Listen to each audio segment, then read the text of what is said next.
నమస్తే. ప్రస్తుతం లోక్సభ ఎన్నికలు వాడివేడిగా ప్రచారాలు అటు ముమ్మరంగా సాగుతున్నటువంటి నేపథ్యంలో రాజకీయ నాయకులు విమర్శలు ప్రతి విమర్శలు చేసుకుంటూ మాటలు తూటాలు పేలుతూనే ఉన్నాయి. అయితే ఒక్కొక్కరు ఒక్కో రకంగా సంభాషణలతోటి జనాన్ని ఒక కన్ఫ్యూజన్లకు నెట్టివేసేటువంటి పరిస్థితి ఇప్పుడు దాపురించింది. ఇటీవల పరకాల ప్రభాకర్ ఇచ్చినటువంటి సందేశంలో చాలా అనుమానాలు రేకెత్తుతున్నాయి, చాలా విమర్శలకు దారి తీస్తుందో. సో ఇట్లాంటి విషయం మీద మనతో డిస్కస్ చేయడానికి సామాజిక కార్యకర్త అనిల్ ఉన్నారు. అయితే ప్రస్తుతము ఈ అంశము ఏ విధంగా జనం మీదను అటు రాజకీయాల మీద ఏ విధమైనటువంటి ప్రభావం చూపబోతుందో అని చెప్తున్నారు. ఒకసారి విందాం. నమస్కారం అండి. ఈరోజు మార్నింగ్ ఉదయమే నేను ఒక వాట్సాప్లో ఒక సందేశాన్ని చూశానండి. ఈరోజు పేపర్ ఆర్టికల్ అనేది వచ్చిందండి. ఈరోజు ఏమనంటే పరకాల ప్రభాకర్ గారు ఈ యొక్క విషయాన్ని ఈరోజు నీకు నా దృష్టికి రావడం జరిగింది. పరకాల ప్రభాకర్ గారు మాట్లాడిన విషయం ఇది. సో ఈ యొక్క విషయం కంటే ముందు పరకాల ప్రభాకర్ గారు గతంలో ప్రజారాజ్యం పార్టీ నుంచి ఉన్నటువంటి వ్యక్తి, ఈ పరకాల ప్రభాకర్ గారికి ఇంత దేశం మీద ఉన్నటువంటి అవగాహన ఉన్నప్పుడు ప్రజారాజ్యం పార్టీ అనేది అంతరించిపోతే కొన్ని రోజుల తర్వాత విలీనం చేసిన తెలిసినప్పుడు రాజకీయాలకు ఇలా వచ్చాడు ఫస్ట్. అలాంటి వ్యక్తి ఆ రోజు ఆయన స్వార్థ రాజకీయాల కోసం ప్రజారాజ్యం పార్టీని వాడుకున్నాడు. మళ్ళీ ఇప్పుడు దేశంలో ఏదో చేద్దామనుకొని చెప్పేసి ఈరోజు ఇలాంటి విమర్శలు చేస్తూ ఉన్నాడు. అసలు ఇతనికి మతి భ్రమించి మాట్లాడుతున్నాడని నేను అనుకుంటున్నాను. ఎందుకంటే ఇతను మాట్లాడిన మాటలు ఈరోజు ఈయనకు ఉపయోగకరంగా ఉండొచ్చేమో, కానీ అలా మా అందరికి కూడా ఈరోజు చాలా బాధాకరంగా ఉన్నది. దీన్ని చాలా తీవ్రంగా ఖండిస్తాను నేను. ఎందుకంటే కమలం వికసిస్తే దేశం వినాశనమే అని అంటా ఉన్నాడు కదా. మన కాంగ్రెస్ పార్టీ కొన్ని సంవత్సరాలు పాలించింది. అలా అంటే దేశం ఎంత వినాశనం జరిగిందో ఈరోజు నువ్వు చెప్పలేకపోయినావా? ఈరోజు పరకాల ప్రభాకర్ ఇది చూసుకో, ఇది నువ్వు.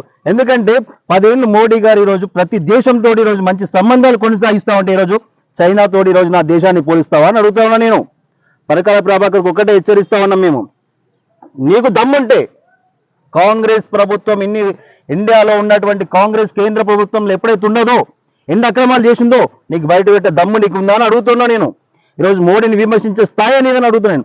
మోడీ గారు ఈరోజు దేశం కోసం ఆయన చేసినటువంటి పనులు చూసి మీరు ఓర్వలేక ఈరోజు రాజకీయ కుట్రలో ఈరోజు చేసినటువంటి మోడీ గారు చేసినటువంటి దాడి ఇది. నేను ఒకటే అడుగుతున్నా, ప్రతి దానికి తీసుకొచ్చి ఈరోజు మోడీ గారి మీద హిందుత్వం వాదం తీసుకొచ్చి ఈరోజు మోడీ గారిని వ్యతిరేకించడానికి ఇదే సందేశం దొరికిందా మీకు అడుగుతాను నేను. ఈరోజు హిందుత్వం గురించి నువ్వు ఎంతగా మాట్లాడినావు అని అడుగుతాను. నువ్వు ఒక హిందువే కదా, నీకు హిందూ అని కాదనుకుంటే నీ పేరు మార్చుకో ఫస్ట్. నువ్వు హిందువు అయితే హిందూ లోకానికి ఫస్ట్ నువ్వు క్షమాపణ చెప్పు. ఫస్ట్ నువ్వు హిందూ లోకానికి నువ్వు చేసిన వ్యాఖ్యల మీద క్షమాపణగా కోరుకో బహిరంగంగా. ఎందుకంటే ఒకటే హెచ్చరిస్తా ఉన్నా నేను, మళ్ళీ ఇలాంటి వాళ్ళు ఎవరు వచ్చినా కానీ ఈరోజు చెప్తున్నాము, ఈరోజు మాటతో చెప్పినాము, రేపు చేతితో చెప్పాల్సి వస్తే పరిస్థితి వస్తుందని హెచ్చరిస్తా ఉన్నాం. పరకాల ప్రభాకర్ గుర్తు పెట్టుకో, నీ పేరు ప్రభాకర్ అనేది హిందూ పేరు కాబట్టి నువ్వు ఖచ్చితంగా నువ్వు హిందూ ముసుగులు ఉన్నటువంటి ఒక ఉన్మాది కాబట్టి నీ పేరు పరకాల ప్రభాకర్ తీసుకొని ఒక సన్యాసం పెట్టుకొని నేను చెప్తున్నాను కదా. ఈరోజు ఒకటే హెచ్చరిస్తున్నాను. ఈరోజు చూసుకుంటా ఉంటే ఎంత సభ్య సమాజం తలదించిన విధంగా ఉందంటే, మొన్న రంజాన్ వేడుక చేసుకోవడానికి ఇదే ఈసీకి అనుమతి ఇచ్చింది. అంటే ఈసీకి ఈరోజు ఈసీలో కూడా రాజకీయ కుట్ర జరుగుతూ ఉన్నది. అంటే హిందుత్వం అనేది లేకుండా చేద్దామని అనుకుంటున్నారు. అసలు మీరేమన్నా ఒక్కసారి చెప్తున్నాము, మేము చాలా శాంతియుతంగా ఉన్నాము, చాలా ధర్మానికి కట్టుబడి ఉన్నాము. ముస్లిమ్స్ హిందువులు కూడా ఈరోజు 90% మంది కూడా కలిసి మెలిసి ఉంటున్నారు. ఎవరు 5% మంది మాత్రమే మత విద్వేషాలు రెచ్చగొట్టే విధంగా ఈరోజు పాల్పడుతూ ఉన్నారు. కాబట్టి ఒకటే చెప్తా ఉన్నాము, వారికి ఆ రోజు పర్మిషన్ ఇచ్చినప్పుడు ఇవాళ భద్రాద్రిలో ఈరోజు రాముల వారి కళ్యాణంలో ఈరోజు అడుగుతాం లైవ్ టెలికాస్ట్ చేయకూడదు అని చెప్పేసి నేను ఒకటే హెచ్చరిస్తున్నాను. ఈసీ కూడా పద్ధతి మార్చుకోకుండా రాజకీయాల్లో కుట్రలో భాగంగా ఈరోజు అసమైక శక్తులతో ఈరోజు చేతులు కలిపి ఈరోజు ఈసీ వ్యవహరిస్తూ ఉన్నది. కాబట్టి ఒకటి అడుగుతున్నాను, మోడీ గారి ప్రభుత్వం ఈరోజు కేంద్రంలో ఉన్నది కదా, మళ్ళీ మోడీ గారి చేతి కింద ఈసీ పనిచేసేది ఉంటే, ఒకవేళ మోడీ గారు ఈరోజు చెప్తుండే కదా ఈరోజు రామరాజ్యం ఈరోజు ఉన్నటువంటి నిర్మించిన మోడీ గారు ఈరోజు ఎందుకు మౌనంగా ఉన్నారంటే, మీరు రాజకీయ బురద జల్లు ఎక్కడ జల్లుతారని చెప్పేసి మీలాంటి చిరపురులకు ఈరోజు ఆయన సమాధానం చెప్పాల్సినటువంటి అవసరం లేదు. ఒక భారతీయ జనతా పార్టీ కార్యకర్తని ఈరోజు నేను అడుగుతా ఉన్నా, నేను మిమ్మల్ని, మీకు దమ్ము ధైర్యం ఉంటే మీరు ఈసీని కూడా అడుగుతా ఉన్నాను, ఈసీ వెంటనే వారి చేసినటువంటి ఈ యొక్క దుర్మార్గమైనటువంటి ఆంక్షలు ఏదైతే ఉన్నాయో వాటి వెనక్కి తీసుకోవాలని చెప్పి నేను కోరుకుంటా ఉన్నాను. అదేవిధంగా ఈరోజు ఓల్డ్ సిటీలో చూసుకుంటా ఉంటే ఈరోజు చూడండి, ఈరోజు ఒక వీర వనితని ఈరోజు ఏదైతే మోడీ గారు ఈరోజు అవకాశం ఇచ్చి నిలిచబెట్టినటువంటి వీర మహిళకి ఈరోజు కూడా అక్కడ కూడా ఈరోజు మీరు అక్కడ కూడా దారిలో బరి తెగించి ఈరోజు ఆమె మీద మాటలు యుద్ధం చేస్తా ఉన్నారు. మీకు దమ్ము ఉంటే ధైర్యం ఉంటే నేను ఒక్కటే అడుగుతా ఉన్నా, నేను మీరు ఎలక్షన్లకు రండి, కొట్లాడండి. మీకు దమ్ము మీరు గెలుస్తారని మీకు నమ్మకం ఉంటే ఎలక్షన్లో మీరు ధైర్యంగా కొట్లాడండి, ధర్మంగా కొట్లాడండి. ఈరోజు ఇలా ఓల్డ్ సిటీలో చూసుకుంటే ఈరోజు ఓల్డ్ సిటీ 100 ఏళ్ళు వెనక్కి నెట్టేశారు. ఓల్డ్ సిటీ 1947 కంటే ముందు భారతదేశం ఎలా అయితే ఉండేనో అంతకంటే ఘోరం ఈరోజు ఓల్డ్ సిటీని ఈరోజు మీరు వెనక్కి నెట్టి ఈరోజు అక్కడ అభివృద్ధి జరగకుండా చేసేటువంటి ఘనత ఈరోజు ఇలా వీళ్ళకి దక్కిందండి. ఈరోజు కాంగ్రెస్ పార్టీ పరిపాలించింది. ఇప్పుడు అక్కడ ఉన్న ప్రెసిడెంట్ ఎంపీ అయినా కానీ నేను అడుగుతా ఉన్నాను, మీరు ముస్లింస్ అక్కడ ఏం చేసినారో మీరు చెప్పే దమ్ము మీ దగ్గర ఉందా? రేపు ఏం జరుగుతుందని మేము చెప్తాం ఈరోజు. ఎందుకంటే ఒకటే స్పష్టంగా చెప్పగలుగుతాము, ఆమె ఒక మహిళా శక్తి ఎంత గొప్పదో ఈరోజు దేశానికి చెప్పాల్సినటువంటి అవసరం లేదు. ఎందుకంటే ప్రతి ఒక్కరికి తెలుసు మహిళ తలుచుకుంటే ఏదైనా చేయగలుగుతారు. ఈరోజు ఆమె చాలా శాంతియుతంగా ఈరోజు ప్రజల దగ్గరికి వెళ్ళి ఆమె ఓట్లు అడుగుతా ఉన్నది. ఎంత అభివృద్ధి జరుగుతుంది అనేది ఒక్కసారి మీరు చూస్తే మీరు ఆలోచనతోటి మీ ఆలోచనలో గుండెల్లో రైలు పరిగెడతా ఉన్నాయి ఈరోజు. కానీ ఆమె గెలిచిన తర్వాత మీరు అందరూ కూడా మీ దేశాలు వదిలి పారిపోయే పరిస్థితి రాకపోతే నేను చెప్తున్నా, హెచ్చరిస్తున్నా, మీరు దేశాలు దాటిపోయే పరిస్థితి కూడా వచ్చింది. ఈరోజు బోగస్ ఓటు తొలగించి రండి మీరు ఎలక్షన్లకి. ఇవాళ ఆమె మీదకి ఈరోజు మాటలు యుద్ధం చేస్తా ఉన్నారు. ఒక్క మహిళని ఈరోజు నిల్చోబెట్టి ఈరోజు చెప్పి మోడీ గారిది ఎంత విలువ ఉందంటే ఈరోజు చూడండి, మీరు అక్కడ ఉన్నటువంటి ముస్లింలు ఏదైతే ఉన్నారో చిన్న చిన్న షాపులలో పెట్టుకొని ఇరుకులలో ఇబ్బంది పడుతూ ఉంటే అక్కడ ఒక స్మార్ట్ సిటీగా మార్చాలని చెప్పేసి ఈరోజు మోడీ గారు కూడా చాలా సందర్భాల్లో మోడీ గారు కానీ, అమిత్ షా గారు కానివ్వండి, జేపీ నడ్డా గారు కానివ్వండి, అలాగే కేంద్ర మంత్రి కిషన్ రెడ్డి గారు కానివ్వండి, లేకపోతే బండి సంజయ్ గారు చాలా మంది అక్కడికి వచ్చినప్పుడు వాళ్ళు కూడా చూశారు కదండి. అక్కడ చూసినప్పుడు ఇక్కడ ఉన్న హైదరాబాద్ పరిస్థితి మార్చాలని వాళ్ళు కూడా ఉంది కదండి. ఇంకెన్ని రోజులు ఓపిక పడతారు వాళ్ళు కూడా? ఇప్పుడు వాళ్ళని కూడా అభివృద్ధి చెందే విధంగానే మేము అడుగులు వేసేది. ఇలా ఒక్క ప్రాంతం ఎందుకు ఇలా వెనుకబడిపోయింది ఈరోజు? మీరు రాజకీయాల కోసం ఇలా మత విద్వేషాలు వచ్చేవాటి ఈరోజు మతాల కోసం మీరు చేస్తూ ఉన్నారు ఈరోజు. కాబట్టి నేను ఒకటే హెచ్చరిస్తా ఉన్నాను, ఇలాంటి దుర్మార్గులు ఎవరైతే ఉంటారో ఇలాంటి దుర్మార్గులందరికీ ఒకటే చెప్తా ఉన్నా నేను, మీరు ఎన్నో మంది ఈ మధ్యకాలంలో మీ అందరికి ఒక ఫ్యాషన్ అయింది కావచ్చు, హిందూ మతాన్ని వ్యతిరేకిస్తే రాజకీయంలో మేము లబ్ధి పొందొచ్చు, రాజకీయ జీవితం మాకు బాగుంటుంది అనుకోవచ్చు. కానీ ఒకటే మళ్ళీ చెప్తా ఉన్నా నేను, ఒక్కసారి మా తెగింపు ఎలా ఉంటుందో, ఛత్రపతి శివాజీ పుట్టిన గడ్డ మీద మేము పుట్టినాము, హెచ్చరిస్తా ఉన్నాం. మమ్మల్ని రెచ్చగొట్టి అనవసరంగా మిమ్మల్ని తరిమి కొట్టే దేశం దాటేదాకా తరిమి కొడతాము. ప్రభాకర్కి ఒకటి అడుగుతా నేను, నువ్వు చదువుకునే వ్యక్తివే కదా, నువ్వు ప్రజలకు ఇచ్చే సందేశం ఇదేనా? ఇది నువ్వు అని అడుగుతున్నాను. నువ్వు ఈరోజు జేఎన్టీలో ఎన్నో ఎంపీలు చేసినావు. ఈరోజు నువ్వు చేసిన డాక్టరేట్ తీసుకుని లండన్లో ఎకనామిక్స్ చేసినావు. నువ్వు దేశానికి ఇచ్చేటువంటి నీ సలహాలు ఇవేనా అని అడుగుతాను నేను. నీకు మధ్య భ్రమిస్తే ఇంట్లో కూర్చోక మూలన నువ్వు. కానీ ప్రజల్ని రెచ్చగొట్టి ఈరోజు మత విద్వేషాలు రెచ్చగొట్టి ఈరోజు ప్రజల మధ్యలో కానీ ప్రజలకు ఉన్నటువంటి హిందూ మతం ఏదైతే ఉందో ఆ సున్నిత అంశాన్ని తీసుకొని రాజకీయ కుట్రలో భాగంగా ఈరోజు ఎవరితో చేతులు కలిపి ప్రభాకర్ అడుగుతా ఉన్నాను నేను ఈరోజు పరకాల ప్రభాకర్ని. మీకు దమ్ముంటే నేను మళ్ళీ అడుగుతున్నాను, కాంగ్రెస్ చేసినటువంటి అవినీతి బయట పెట్టియాల. ఇలా మోడీ గారు ఆయన ఈరోజు దేశంని ప్రపంచంలో ఒక నంబర్ స్థానం నిలిచిపెట్టాలనుకుంటే ఆయన మీద దాడి చేయడానికి మీరంతా కుట్ర పండుతా ఉన్నారు. ఇలా ఒకటే అడుగుతా ఉన్నాను మిత్రులారా, మనందరం కూడా అతి ఒక నెల రోజులలో ఎలక్షన్ రాబోతుంది కాబట్టి శాంతిగా ఉందాము. ఇలాంటి మూర్ఖులు వస్తుంటారు పోతుంటారు కాబట్టి మనందరం కూడా సమన్వయం పాటించాలని కోరుకుంటా ఉన్నాను. ఓకే, అయితే ఇదే విషయం మీదను బీజేపీ అప్సు కూడా అక్కడ ఇన్ఛార్జి ఉన్నటువంటి ఫణీంద్ర గారితో ఒకసారి మాట్లాడదాం, వాళ్ళని అడిగి తెలుసుకుందాం. ఫణీంద్ర గారు, అయితే ఇప్పుడు జనహిత టీవీ నుంచి మాట్లాడుతున్నాను, శ్రీనివాస్ మాట్లాడుతున్నాను సార్. ఇప్పుడు మొన్న పరకాల ప్రభాకర్ మాట్లాడినటువంటి విషయము ప్రజాస్వామ్యం కనుమరుగైపోతుంది అన్నటువంటి మాటలు, ఆ తర్వాత మొత్తానికి మోదీ చేసేటువంటి పాలన మీద కూడాను ఆయన చాలా ఘాటుగా విమర్శలు చేశారు. అది ఎంతవరకు సమంజసం అండి? అది అతను ఒక అజ్ఞాని అనుకుంటున్నా నేను. ఏంటంటే ఇప్పుడు వాళ్ళకి ఏంటంటే విజయ్కి అంటే ఇష్టం, ఒక చైనాకి ఒక అమెరికాకి వాళ్ళ విదేశీ విధానాలే వాళ్ళకి అలవాటు కాబట్టి ఆ రకంగా రాస్తుంది. ఎందుకంటే మనది ఒకటే స్వదేశం స్వపరిపాలన స్వధర్మం, ఇది మనది. అయితే ఒక ఆర్థిక శాఖ మంత్రి దేశ ప్రధాని అయినప్పుడు ఎలా ఉంది వ్యవస్థ, ఇప్పుడు ఛాయ్ వాళ్ళ దేశ ప్రధాని అయినప్పుడు ఎలా ఉంది వ్యవస్థ, మీ అందరికీ తెలిసిన విషయాన్ని.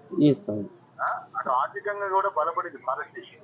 ఇప్పుడు పార్లమెంటరీ సాక్షిగా వాళ్ళు ఏమన్నారు ఆ రోజున, మన సిటిజన్ ఆఫ్ ఇండియా, ఒక సిటిజన్ ని, ఒక భారత పౌరుడిని, అరే ఇక్కడ డిస్ప్లేషన్ ఏమనుకోస్తారు, ఏవో కూరగాయల అమ్మాయి ఎట్లా పనిచేస్తారు, కిరాణా దుకాణం ఎట్లా పనిచేస్తారు, ఇంకో పనిచేస్తారు అంటే వాళ్ళు అవమానపరిచినట్టే కదా, భారతదేశ పౌరుని అవమానపరిచినట్టే కదా. ఈ రోజున ఎక్కడ చూసినా కూడా క్యూఆర్ కోడ్ తీస్తున్నారు. మీరు చూడండి, కూరగాయలు అమ్మేటాన్ని ఆఖరికి నలుగురి మీద ఆధారపడే ఒక అడుగు తినే వ్యక్తి కూడా ఇద్దరు లేదంటే క్యూఆర్ కోడ్ తీసిన వాళ్ళు. అటువంటి స్థాయికి వచ్చేసింది మన భారతదేశం ఎస్ఐషన్ విషయంలో కూడా.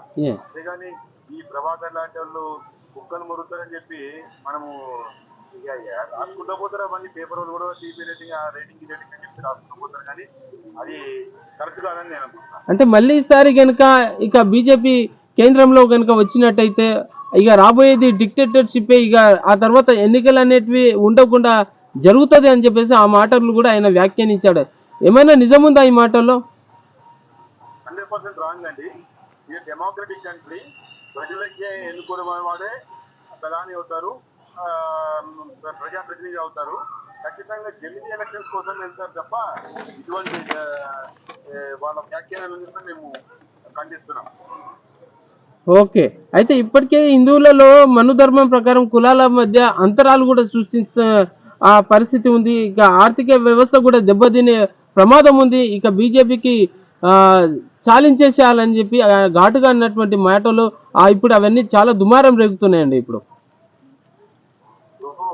ఒకటండి వినోద్ గారు, ఇది మన వాళ్ళు ఇదంతా కూడా ఇప్పుడు మీరు చిన్న స్థాయి నుంచి పెద్ద స్థాయి వరకు లిడర్కి ఒక బీజేపీ అంటే ఒక వైట్ కాలర్ అని చూసేవారు. కానీ ఇప్పుడు ప్రతి ఒక్కరు కూడా అటు రూరల్ కానీ అటు అర్బన్ కానీ రైతు కానీ రాజు వరకు కూడా ప్రతి ఒక్కరు మోదీ మోదీ మోదీ అంటున్నారు. రామరాజ్యం కోసం కోరుకుంటున్నారు. కాబట్టి ఈ విధంగా మన పరిపాలన చూసిన భారతదేశంలో ఇప్పుడు 5వ స్థానంకి వచ్చేసాం మనం ఆర్థిక వ్యవస్థలో. ఇవన్నీ కూడా మీరు చూసుకోకుండా ఎట్లా పడితే అట్లా మాట్లాడితే ఆ ప్రభాకర్ గారు ఇప్పుడు ఆయన ధర్మం గురించి ఇప్పుడు మాట్లాడుతున్నాడు. ఆయన ధర్మము లేదా దేశం గురించి గుర్తుకొచ్చింది ఆయనకి. మరి అప్పుడు ఏమైంది? విదేశీ సంస్థలు కొని అమ్ముడు పోయిన వ్యక్తి అతను ఇప్పుడు ఏమైంది? ఇప్పుడు గుర్తుకొచ్చింది ఆయనకి. రైట్, అవును, కరెక్ట్, వాస్తవం. ఓకే, చెప్పండి. అయితే ఇట్లాంటి దాన్ని మనం ఇప్పుడు యావత్తు దేశం మొత్తం దీన్ని స్వాగతిస్తుందా, లేకపోతే ఏ విధంగా అర్థం చేసుకోవచ్చు అండి? అది ఆయన వ్యాఖ్యానాలను దేశం కాదు కదా, ఆఖరికి ఎవరు కూడా ఆయన వ్యాఖ్యానాలు స్వాగతించరు. ఒకటేంటంటే కొంతమందికి ఇప్పుడు కేసీఆర్ మాట్లాడుకోండి, కేసీఆర్ అభిమానులు ఒక నలుగురు మాట్లాడుతారు, కేటీఆర్ అభిమానులు మాట్లాడుతున్న ఒక నలుగురు. ఈ ప్రభాకర్ ఎవరండి? ప్రభాకర్కి ఏం తెలుసు అండి? ఆయనకి డెఫ్ట్ ఆయనకి ఏం తెలుసు అండి? ఆయన మాట్లాడితే అయిపోతుందా? నిజాలు ఎన్నో ప్రజలకి తెలుసు. ఆఖరికి రైతు బిడ్డ ఒక రైతులకు తెలుసు, ఒక కూరగాయలు అమ్ముకునే అవ్వకు తెలుసు. ఈ రోజున నేను చెప్తున్నా గర్వంగా, నేను ఒక సీతారాముల కళ్యాణం చేసి అక్కడ చేసుకునే అమ్మ ఇస్త్రీ చేసుకుంటాను.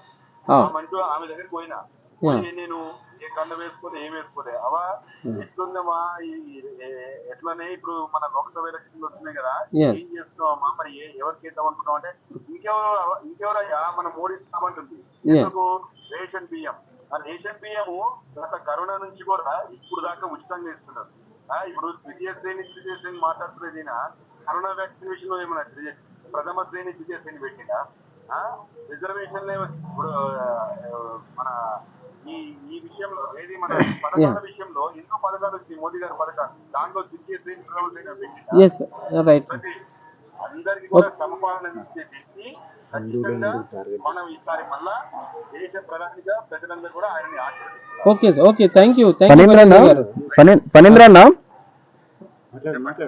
ఇది ఇప్పుడు వీరు ప్రత్యేకంగా హిందువులను ఎందుకు టార్గెట్ చేస్తున్నారన్నా, ఇప్పుడు ఈ యొక్క ప్రభాకరే కానీ ఇలాంటి నీచపు రాజకీయ నాయకుల వాళ్ళ స్వార్థాల కోసము దేశంలో రామరాజ్యం నిర్మించే మోడీ గారి మీదటువంటి మోడీ గారి చుట్టూ ఈరోజు 140 కోట్ల మంది ఈరోజు ఆయన వెనుక ఉందని చెప్పేసి ఏమి చేయలేని పరిస్థితిలో ఇలాంటి నీచమైనటువంటి సందేశాలు పంపించి వీరు సభ్య సమాజానికి ఏం మెసేజ్ ఇద్దాం అనుకుంటున్నారు అన్నది దీన్ని మనం తీవ్రంగా ఖండిస్తున్నాం అన్న దీన్ని మనము.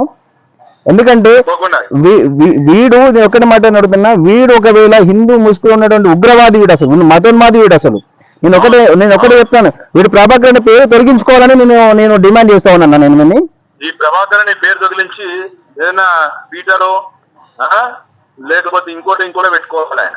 అదే అన్న, నీకు ఖచ్చితంగా నేను డిమాండ్ చేస్తా ఉన్నా. నేను ఖచ్చితంగా ప్రభాకర్ అనే పేరు వెలిగించుకో. ఎందుకంటే హిందూ పేరు పెట్టుకుని హిందువుల మీద ఈ రోజు ఇట్లాంటి మాట దాడి చేసేటువంటి మూర్ఖుని మనము తీవ్రంగా ఖండిస్తున్నాం అన్నది ఈ విషయాన్ని. 100% తప్పకుండా ధర్మం వైపు మేము ఉంటాం. థ్యాంక్ యూ అన్న, థ్యాంక్ యూ అన్న. జై శ్రీరామ్ అన్న. జై శ్రీరామ్.